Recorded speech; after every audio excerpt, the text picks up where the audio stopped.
Voting is a civic duty. Let's register on the electoral list.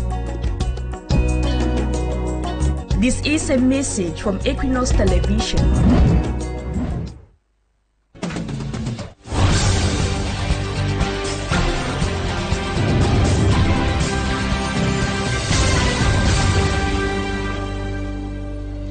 Good evening to all of you, faithful viewers of Equinoxe Television. It's time for the news. Thank you so much for joining us tonight. Our major stories this evening: Cameroon's Minister of Employment resigns from the government and writes a 24-page letter to Cameroonians. Issa Chiruma Bakari, in his missive, tells Cameroonians that they have been lagging for a long time now, and it's time they came together and rebuild their nation. Speaking to Anglophone Cameroonians, Issa Chiruma Bakari affirms that the Anglophone crisis is deep and needs practical political solutions. We bring to you a summary of Issa Chiruma's letter to Cameroonians in this news edition. And the issue of food poisoning is becoming more and more recurrent during this holiday period. After New Bear in Douala, where 2 children died from food poisoning, 3 children have also died still from food poisoning after eating bananas. This time around, it was in the west region of the country. Viewers, those are our major stories. Details and more when we come back.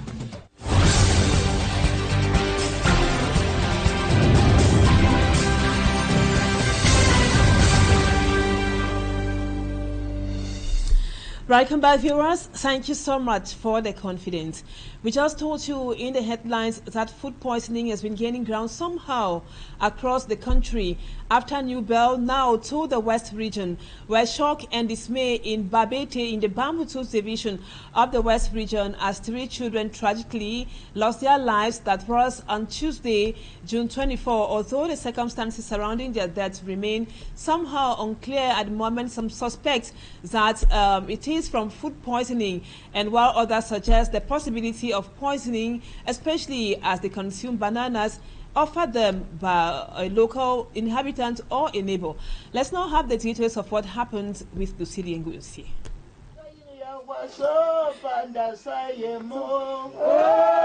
Shocking waves spread across Babete village in the west region following the tragic death of 3 children. The children aged between 2 and 4 lost their lives after consuming homemade food. Their mother explains, "When I returned, I asked their elder brother if there was any leftover food I cooked yesterday so I could prepare fufu, which I did." While the mother was in the process of cooking, the eldest child began to feel pains in his stomach. He fainted and died, marking the beginning of this mystery. I came out to find the second child falling, crying and helpless. I carried the child who was very weak.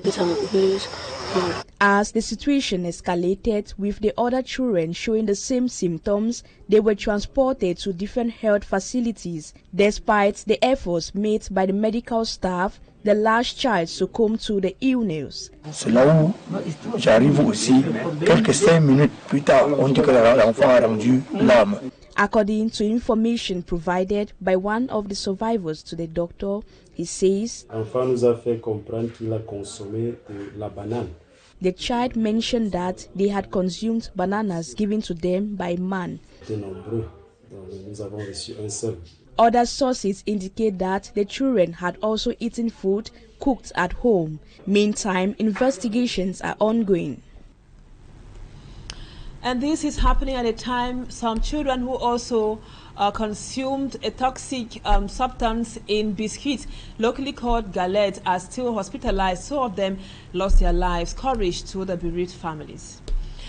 And now to the central region, where some municipal councillors of the Ngomezab local council in the south region, I beg your pardon, have urged the state officials to close down the council building. These municipal councillors, who have been without salaries for the past 20 months, are decrying the fact that for some time now, especially for the past 2 years, no session has been organized. Smanjikan Gabriel tells us more in the report, which comes up next.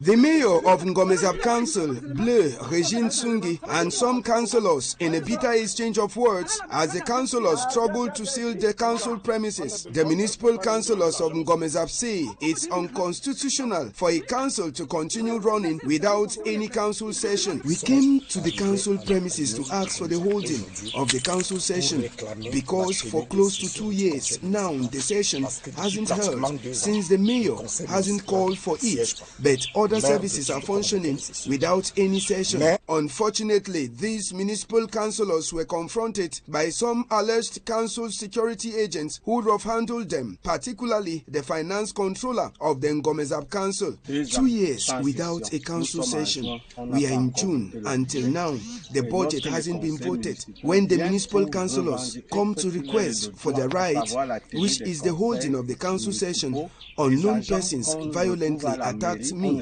and tore my dresses. The said persons who claim to be council agents are not recognized by us. On some of the papers exposed by the disgruntled councillors, we could read, unacceptable, 2 years without a council session, unthinkable, 20 months without salaries for council workers, unbelievable, no budget allocation in 2025 and no account for 2023-2024. We are just getting bad rumors about the management of the Ngomezab Council as the mayor demolished stores and want to do some development work, but she doesn't take into account the councillors who were supposed to be consulted before anything is done. Bleu, Regine Sungi, in an interview some time ago on Equinoxe television, declared that the council was facing financial difficulties. Our attempt to get the mayor of Ngomezab Council, Bleu Regine Sungi, on phone failed.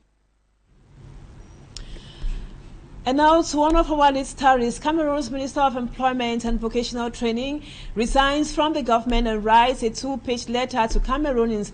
Issa Chiruma Bakari in his missive tells Cameroonians that they have been lagging for a very long time now and it's time they came together and built their nation. Speaking on the Anglophone crisis to Anglophone Cameroonians, Issa Chiruma affirms that the Anglophone crisis is deep and needs practical political solutions. Let's now have a summary of Issa Chiruma's missive to Cameroonians with Babila Jonathan.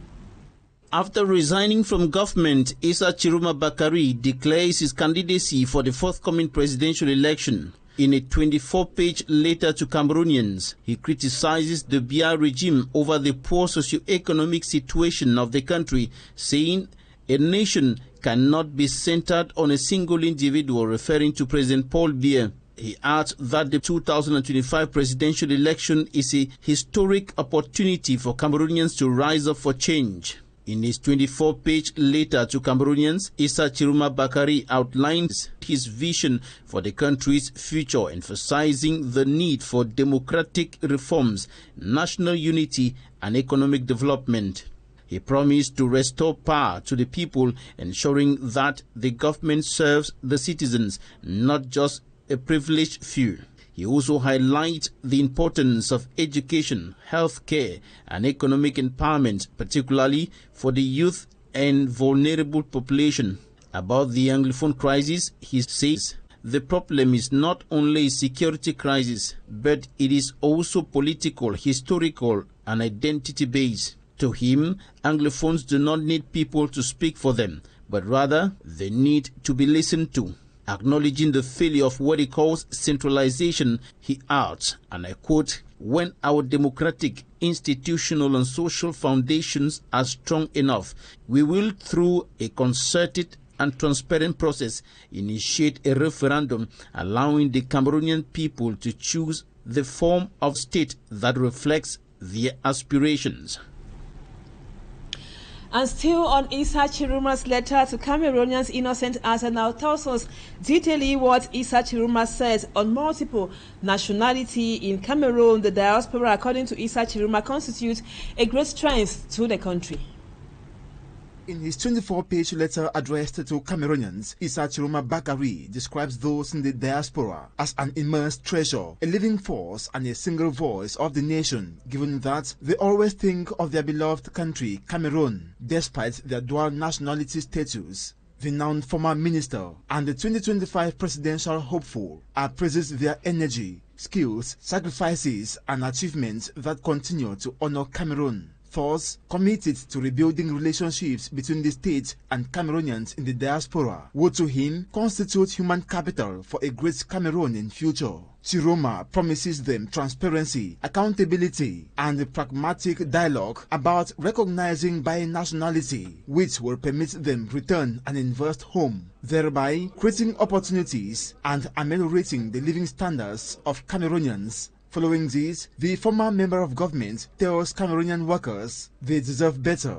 These are workers of all sectors of national life, baptized the deep roots of the nation by Issa Chiroma Bakari, who recognizes all their efforts to sustain the economy's life despite their low wages and poor working conditions. The former CPGM ally assures establishment of an ongoing social dialogue with trade unions for betterment. With his employment and vocational training prowess, he also gives hope for unemployed graduates, saying unemployment is not a fatality, as a national employment plan to be put in place will handle training and employment issues in all the regions. Chiroma envisages a new Cameroon through a new form of federalism for the well-being of all.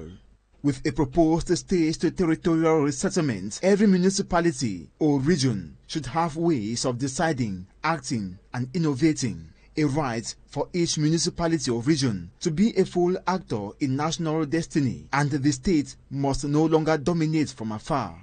As concerns the northwest and southwest regions, where many have opted for separation, he recognizes the crisis hitting them is not just security, but political, historical, and identity. Thus, need to listen to the Anglophones. He tells them the Republic of Cameroon is also their home, where their voice counts and their history acknowledged. Thus, it is in building together, in respect of their specifications, that lasting peace will be achieved. The long-time supporter of the Biya regime states clearly that centralization has failed and time to embrace a new system of governance. He will initiate a process for the Cameroonian people to choose through a referendum the form of the state that corresponds to their aspirations. This will not be a decision imposed from above, but a sovereign choice of the people in peace, serenity, and dignity.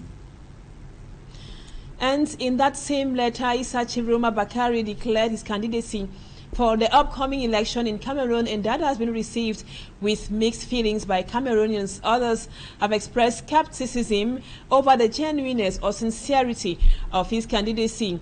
Other Cameroonians think that Issa Chiroma is responding to a legitimate cry from the Grand North. According to Cameroonians, the relationship between Issa Chiroma Bakari and his ally, the CPDM, remains somehow unpardonable. For me, Armstrong Sander completes the story. The presidential race candidacy declaration of Issa Chiroma Bakari has generated a mixed wave of reactions across Cameroon. Within the opposition ranks, Issa Chiroma Bakari's candidacy is received with caution. I did not receive this news as a surprise because the political trajectory of Issa Chiroma is full of controversy. He always makes us know that His Excellency President Paul Biya is the #1 personality and the best thing that have ever happened to Cameroonians. That's why his political party was always in support of the CPDM party. Today, for him to declare his candidacy, I see it as a well-calculated game from this regime to distract Cameroonians not to vote that personality that will bring change in this country. They want to use that policy in which Cameroonians will divide their vote to many opposition parties that will make it difficult for us to have the expected result we want. Minister Issa Chiroma, if he can be serious with Cameroonians as an opposition leader, he will rather join an existing opposition party, maybe as a second or third personality, not running as a presidential candidate. That proves how self-centered and egoistic this personality is. A contrasting view with civil society actor Dr. Busi Neba, who says Issa Chiroma Bakari into the race is a blow to the former ally the ruling Cameroon People's Democratic Movement (CPDM) party government. Mr. Issa Chuma Bakari running the race in 2025, it shows that there is a wind of change that wants to blow in the country, where the Northerners think that it's time for them to take back power because of underdevelopment in that area. While Ndange George sees a beer regime game plan in the candidacy of Issa Chuma Bakari, Dr. Busi Niba sees a strong beer challenger in the Grand North. If he is genuinely serious about his resignation, about his candidacy, he will face up on table an apology to the Cameroonian people for misleading us all these years with the regime that he has now betrayed and abandoned. The Southern Sudanese, the northern part, they have a very strong hope of Muslim politicians. And we are seeing this segregation and the amalgamation of some coalition among the Northerners who want to take back power in the country. So, Mr. Issa Chuma Bakari, you don't minimize him. You don't minimize a politician coming from the north. Both Ndange George and Dr. Busi Neba agree that Issa Chuma Bakari's position on the Anglophone crisis while he was Cameroon's Minister of Communication contributed to its escalation. We will be talking more about that in the second part of the news. Still in politics, as the presidential election in Cameroon draws nearer, the stakes are high for the country's electoral body, Electoral, tasked with organizing transparent and inclusive polls. In the conflict hit Northwest region, logistical hurdles and voter apathy remain key concerns. From registration to the collection of voter cards, officials are facing security challenges which somehow threaten meaningful participation. Stella now tells us more from Bamenda. In Bamenda, voter registration is ongoing, but at a snail's pace. Many residents say they want to register, but lack the one document that makes it possible. I have not yet registered because I don't have an identity card. I made my identity card since 2022. Every 3 months I am at the police station and they will tell me to come later. Local election teams say they are doing their best to register new voters and distribute pending cards, but the challenges persist. Insecurity is a major challenge, most especially impacting negatively on voters' registration. But in 2025, we've seen only one police identification unit operating in the Northwest region. That is in Bamenda 2. This has really been a major challenge. Over the past 4 years, voter registration in the region has fluctuated. While new registrations are gradually increasing, the collection rate of voter cards remain low, with some not knowing where to collect their cards. I registered sometime in April 2024 and was told that I would receive a message regarding where and when I can collect my card. But till now, I am yet to receive a message. Insecurity, displacements and misinformation have played a major role in the abandonment of cards, but the LACAM insists efforts are being made to clear doubt and reach more people. This year we have received a total of 52,000 cards, and I'll tell you, most of them are still lying in our branches, yet to be collected by their owners. For those who have registered this year, their data is being processed, and once the data is being sent to Yaoundé, their cards will be produced.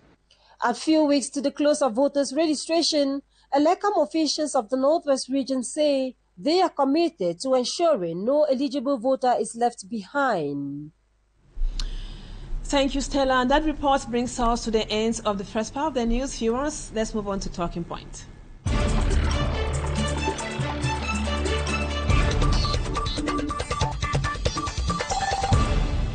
Welcome back. Our guest tonight is MOSOKE Lucas. Thank you so much, sir, for accepting to be our guest on Talking Point tonight. We are coming back to the resignation of Issa Chuma Bakari and his 24-page missive to Cameroonians. Now, what's the analysis, or what analysis do you make of the Minister Issa Chuma Bakari's declaring his candidacy for the presidential elections just hours after he resigned from the government, Mr. Liunga? Yeah, thank you, Ann Abdullah, for inviting me once more at Talking Point at Equinoxe. I'm once more happy to be here. I wish to say that Minister Issa Chiroma Bakari is a politician, and he has served with the Cameroon government for so many years, and he has not achieved much even in his own area, and he thinks that probably by resigning and declaring his candidacy or candidature for the 2025 election, he might be of better help to his own people, because if he wins the presidential election, I think he will be president, and he is sure that his people will receive something better from the regime that will be in place. So just the fact that Issa Chiroma resigned from the government was already a pointer to show that he has a better desire in the area of politics, and he has demonstrated clearly, because he has made it clear that he is a candidate and he will be a candidate in the upcoming presidential election. And we know Issa Chiroma is a very pushful person, very vocal, and he can convince many people to be able to vote for him, especially in the Grand North. So I think that it's a good move, but my only problem with his candidacy or candidature is just the fact that he has served with the ruling CPDM. And when you have served with the ruling CPDM, it means that you have done a lot of compromise, because it's not easy to serve with the ruling CPDM and not achieving anything with their people. It means that you have done a lot of compromise. So except he will actually be very strong to convince the people, then he may not be a very, very prolific candidate for the upcoming election. But nevertheless, it's a matter of campaign that is going to speak. He can convince many people that will be able to vote for him. But to my own opinion, when you have once served the ruling CPDM, you don't really have a chance, a better chance to convince Cameroonians, because Cameroonians are fed up with the ways, the methodology, the style, and the strategy of the ruling CPDM. So I just think that Minister Issa Chiroma should try his luck. Maybe, who knows, something good can come out from his candidature for the 2025 elections. Like you said, Mr. Lyonga, maybe he should be given a chance this time around.